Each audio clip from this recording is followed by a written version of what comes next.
ஷீலா, என்ன மாமா? என்ன ஆப் சாரி கட்டி இருக்க திடீர்னு? ஆமா, 3 ஆப் சாரி வாங்கியிருக்கேன். 3 வாங்கிருக்கியா? இனிமேல் ஆப் சாரி தான் கட்ட போறேன். சரி, நீ இனிமே ஆப் சாரி கட்டுறதெல்லாம் ஒரு பக்கம் இருக்கட்டும்.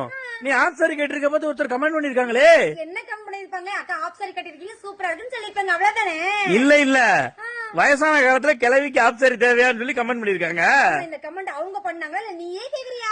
நானாலாம் கேட்கல. அந்த கமெண்ட் அவன உனக்கு எடுத்து காட்டுறேன். சரி, பண்ணா பண்ணிட்டு போட்டோம். நான் தான் உங்களுக்கு அன்னைக்கு வீடியோல சொல்லிருப்பேன், ஃபுல் வீடியோ சொல்லிருப்பேன். நான் வந்து சின்ன வயசுல இருந்து சாப்பாட்டுக்கும் துணிக்கெல்லாம் வந்து ரொம்ப நான் ஏங்கிருக்கேன். அதெல்லாம் எனக்கு எதுவுமே கிடைச்சது இல்ல. அதனால இப்ப வந்து அந்த புது புது துணியெல்லாம் எடுத்துக்கணும் ஆசைப்பட்டப்பல அந்த சின்ன சின்ன வயசுல ஆப் சாரி கட்டுறதுக்கு வயசு எல்லாம் தேவையே கிடையாது. அதெல்லாம் வீடியோ அவங்க சொன்னா சொல்லிட்டு போட்டோம். சரி, நானும் குட்டி நடக்கமும் கிளம்பியாச்சு ஒரு இடத்துக்கு. சரியா? எங்க கிளம்பிட்டீங்க? யாரும் இந்த அதிர்ஷ்டம் பார்க்க வேண்டாமா? டிடிசி பர்னிச்சர் கிவ்அவே அனௌன்ஸ் பண்ணிருந்தோம்ல. 2 இன்ஸ்டாகிராம், யூடியூப்.